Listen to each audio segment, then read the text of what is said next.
प्रोटीनों के सामान्य लक्षण, general characteristics of proteins. Proteins के प्रमुख रूप से सामान्य लक्षण निम्नलिखित पाए जाते हैं। अधिकांश प्रोटीन कलरलेस होते हैं, रंगहीन होते हैं तथा अक्रिस्टलीय होते हैं, जिनका गलनांक तथा क्वथनांक निश्चित नहीं होता है। ये उभयधर्मी होते हैं और अमीनो अम्लों की भांति द्विध्रुवीय डाइपोलर आयन तथा के रूप में होते हैं। प्रत्येक प्रोटीन का एक निश्चित समविभव बिंदु होता है। ये लिवोरोटेटरी होते हैं। अधिकांश प्रोटीन जल, अल्कोहल, ईथर में अविलेय होते हैं, लेकिन इनमें से कई ऐसे होते हैं जो लवण, जल तथा क्षार के तनु विलयन में घुल जाते हैं। कुछ प्रोटीन जो त्वचा व बाल आदि से निर्मित होते हैं वे पूर्णतः अविलयशील होते हैं। इनके अणुभार अत्यंत उच्च होते हैं। यद्यपि इन्हें ज्ञात करना अत्यंत कठिन कार्य है, फिर भी एकदम सही मान ज्ञात नहीं किया जा सकता। कुछ प्रोटीन जल में कोलाइडी विलयन बनाते हैं। प्रोटीन के कोलाइडी अणु फिल्टर पत्र में से प्रभावित हो जाते हैं, लेकिन वे झिल्ली से बाहर नहीं गुजर पाते हैं। इस गुण के कारण शरीर में रक्त प्रवाह में ये बने रहते हैं और मूत्र तथा पसीने के साथ शरीर से बाहर नहीं निकल पाते हैं। यदि मूत्र के रूप में बाहर शरीर से निकलते हैं तो प्रोटीन बाहर जा सकते हैं। इसका मतलब उस मनुष्य के गुर्दे की झिल्ली नष्ट हो गई है। कोगुलेशन गर्म करने पर अथवा कुछ अभिकर्मों रिएजेंट्स के मिलाने पर प्रोटीन्स का कोगुलेशन हो जाता है। यह एक अनुक्रमणीय क्रिया है और इस अवक्षेपित प्रोटीन को डीनेचर्ड प्रोटीन कहा जाता है। इसके अवक्षेपण द्वारा मनुष्य के मूत्र परीक्षण में प्रोटीनों की उपस्थिति ज्ञात की जा सकती है। गर्म करने से अंडे की सफ़ेद जर्दी को गर्म करने से वह कोगुलेट हो जाती है। समस्त बैक्टीरिया के प्रोटीन भी गर्म करने पर कोगुलेट हो जाते हैं। अस्पतालों में इंजेक्शन तथा ऑपरेशन करने वाले समस्त उपकरणों को पानी के साथ उबालने का उद्देश्य भी यही होता है कि उस पर लगे बैक्टीरिया अवक्षेपित होकर नष्ट हो जाएं तथा समस्त उपकरण स्टेरिलाइज्ड हो जाए। अल्कोहल द्वारा पॉल्यूमिन के अतिरिक्त समस्त प्रोटीन 70% अल्कोहल स्पिरिट में कोगुलेट हो जाते हैं। इसके लिए इंजेक्शन तथा चीरा लगाते समय, घाव, फोड़े फुंसी आदि की ड्रेसिंग करते समय स्पिरिट का प्रयोग किया जाता है। By concentrated mineral acids, inorganic खनिजों अम्लों जैसे H2SO4, HCl, HNO3 से भी प्रोटीन अपने विलयनों में अवक्षेपित हो जाते हैं।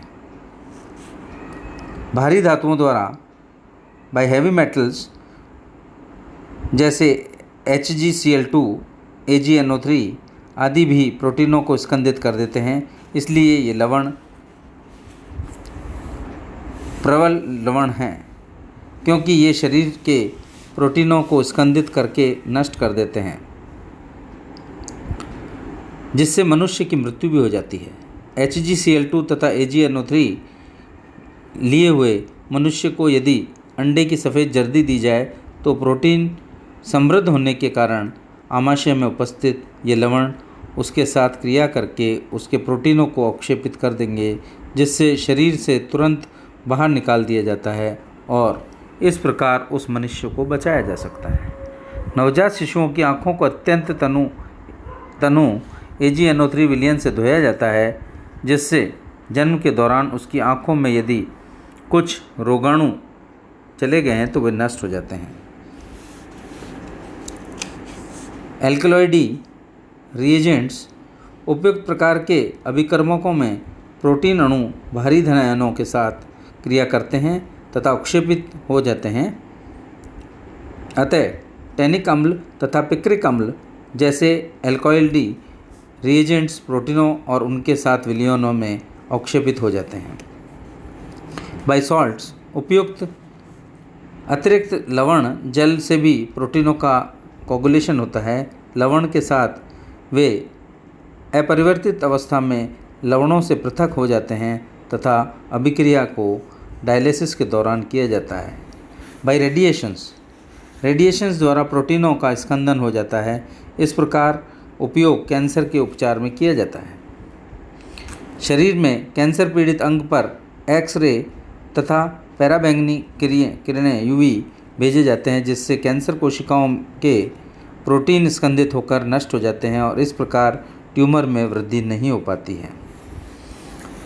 सॉल्टिंग आउट कुछ लवणों में प्रभाव को कोलाइडी विलयन से प्रोटीनों का अवक्षेपण किया जाता है। यह एक उत्क्रमणीय प्रक्रम है जिसमें अवक्षेपित प्रोटीन को मूल विलायक से अधिक मात्रा में साथ रखने पर यह पुनः कोलाइडी अवस्था में आ जाता है तथा यह स्कंदन विभिन्न प्रक्रम है। स्कंद द्वारा प्रोटीनों का अवक्षेपण अनुक्रमणीय अभिक्रिया होता है। प्रोटीन के कोलाइडी विलयन MgSO4 NH4 SO4 जैसे किसी लक्षण के साथ संतृप्त करते हैं। इस प्रकार के प्रक्रम के लिए जल विलयशील किसी कार्बनिक विलायक जैसे C2H5OH एसीटोन आदि को भी मिलाया जा सकता है। हाइड्रोलिसिस प्रोटीन अम्लों HCl H2SO4 तथा क्षारों NaOH तथा एंजाइमों प्रोटीएस द्वारा जल अपघटित हो जाते हैं। जल अपघटन की अंतिम उत्पाद अमीनो एसिड्स होते हैं, यानी प्रोटीन प्राथमिक प्रोटियोज, सीटा proteose, secondary proteose, peptone and ultimately amino acids. Oxidation जलने अथवा सड़ने पर प्रोटीनों का ऑक्सीकरण हो जाता है। ऑक्सीकरण में अमीन, नाइट्रोजन, कार्बन डाइऑक्साइड, जल तथा उत्पाद बनते हैं। जलने पर अथवा जानवरों के सड़ने गलने पर विशिष्ट प्रकार की बदबू आती है। यह प्रोटीनों के ऑक्सीडेशन से बने हुए अमीनो एसिड के कारण ही होती है। लवणों का बनना फॉर्मेशन ऑफ सॉल्ट्स प्रोटीन को अम्लीय COH तथा क्षारीय NH2 ग्रुप होता है, अतः क्षारों और अम्लों दोनों के साथ लवण बनाते हैं। दूध में पाया जाने वाला प्रोटीन केसीन इसके कैल्शियम लवण के रूप में ही मिलता है। प्रोटीन्स विभिन्न प्रकार के रंगों का परीक्षण भी देते हैं। आज हम इतना ही पढ़ेंगे। Doctor Rakesh Kumar Tak, department of chemistry, SPC government college Ajmer. Thank you.